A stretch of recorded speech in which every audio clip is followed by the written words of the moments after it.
Greetings everyone, this is Jeff Wilkerson, Professor of Physics at Luther College, bringing you the next in our series of what to look for in the night sky. We're talking about the week of February 12th, 2024 this week. Last week, I know you remember everything I say always, right? Why wouldn't you?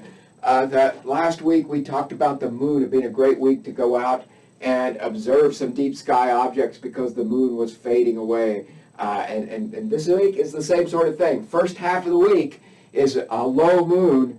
Half of the week, it's good to go out and observe some deep sky object, but the moon is going to be waxing as the week goes on. So by the time we get toward the end of the week, Thursday, Friday, into Saturday, you're starting to lose that sky a little bit. Now, if you waited until the moon still rises during the daytime as it's waxing, so if you're out in the afternoon, there's a little tip. If you're out in the afternoon and you see the sky, you know it's the moon in the sky, you know it's a waxing moon. If you're out in the morning after sunrise and you see the moon, you know it's a waning moon. And so it rises before sunset a good bit here still this week. So that means it sets before sunrise. So if you wanted to go out and see some deep sky objects later in the night, 3 in the morning, you could still do that later in the week. But if you want to see them earlier in the evening, 9 or 10 o'clock, 11 o'clock in the evening, you better do that earlier in the week before the moon gets to be 50%, 60% full. And it starts to wash out some of the sky. You know, when it's 50% half moon, it's still going to set early enough. You're okay. So here's what we're talking about. What we're talking about here on the 12th. So let's just start with the moon like we did last week. On the 12th, you've got the moon's going to be about 15% full, so it's a beautiful slender crescent moon. Just after sunset, get out there for an hour or so, 2 hours after sunset, and enjoy that moon settling into the glow of the setting sun. 2 days later on the 14th, it will be about a third full. So still not real full, still able to see some good deep sky objects, but on this night, it's going to slide right past Jupiter and get within a few degrees of Jupiter. For those of you I live here in the middle of the United States, those of you who are west of where I am, will see this a little bit, not too far west, we'll see this a little bit better. The moon will be a little bit closer to Jupiter before this sets. So again, you got a few hours after sunset to get out and enjoy Jupiter and the moon. By the 17th, as we get on toward the end of the week, that's Saturday. By the evening of the 17th, the moon's 2/3 full and washing out the evening sky a little bit. So you want to see your deep sky objects earlier in the week. So it'll be about 2/3 full, and it'll be right next to El Nath. And we've talked about El Nath so much in these videos, you're probably sick of it, to say you've got the V of the Hyades in Taurus the Bull, and Aldebaran, Eye of the Bull, the Arabic Eye of the Bull right there, is the beautiful orange star in this V. If you extend the two arms of the V out, you come to the relatively bright star El Nath up this direction. And on this night, the moon will be closing in on El Nath. It's not real close to El Nath, but it's pretty close, and they make a pretty nice pairing.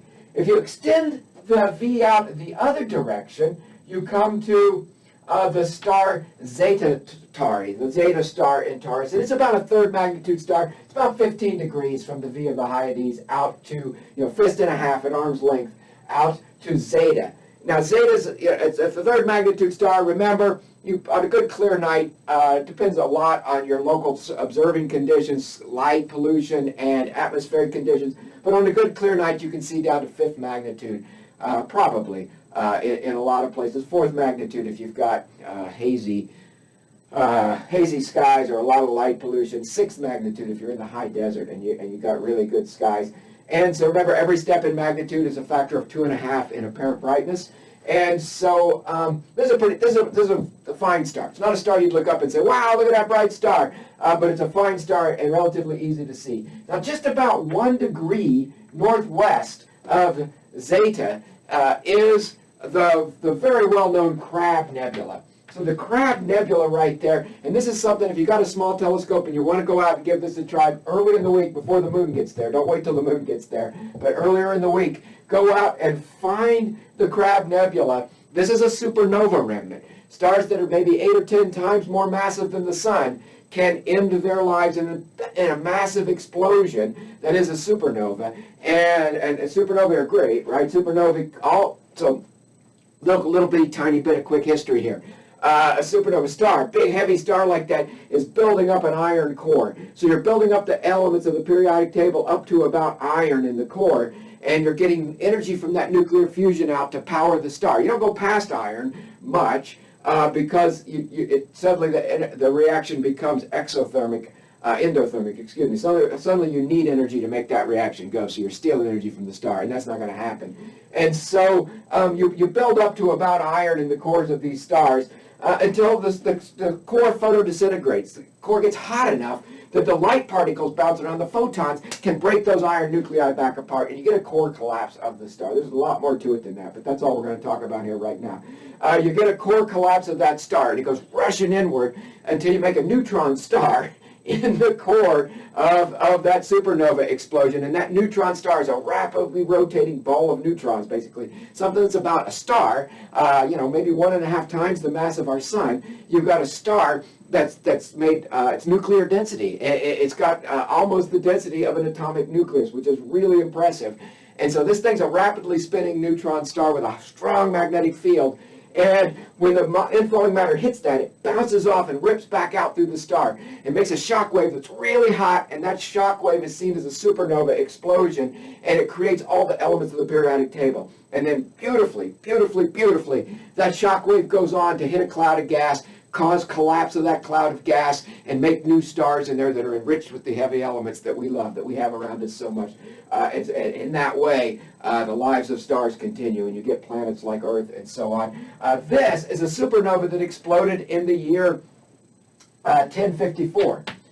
So there are records of this explosion in the year 1054, getting close to being almost 1,000 years ago that this star exploded, and we see it as this knot of gas that's expanding out into space, and you can see it. You got a 6-inch telescope, maybe a 4-inch telescope even. It's not the brightest of objects. 4, 6, 8-inch. You got an 8-inch telescope. You should be able to pick this object out. It's not the most visually impressive. You don't look at it and say, wow, that's the most beautiful thing I've ever seen. But knowing what that is, that star that exploded in the year 1054 and spread those heavy elements out into space and started new star formation, that's a really impressive thing. So about 1 degree to the northwest of Zeta, you see this supernova explosion remnant. Oh, we should note, too, that when a rapidly rotating neutron star is most often seen as a radio pulsar, pulses of radio waves, and this is the first one of those that was discovered, is at the heart of the Crab Nebula. So that rapidly rotating neutron star, and that's how we were first able to make the association with rapidly rotating neutron stars for these radio pulsars that make bright radio waves, is right there. So there's a lot of history, right here. Go out and find it if you can. If it's a little bit beyond the grasp of a telescope that you have, you take this 15 degrees out here, go a half that distance again, and you'll come to the Bright's Open Star Cluster M35. Beautiful open star cluster. Probably can even see it under good dark skies with good binoculars. Your smaller telescope, whatever telescope you have, will turn that into a nice glittering field of beautiful stars. Check it out. Do it again before the moon gets here. That'll hold up to a 2/3 full moon a little bit. But go ahead and do it. It sits just a couple of degrees from Eta Geminorium. This is actually across the border into Gemini. Eta Geminorium is a really tricky binary star to pull out.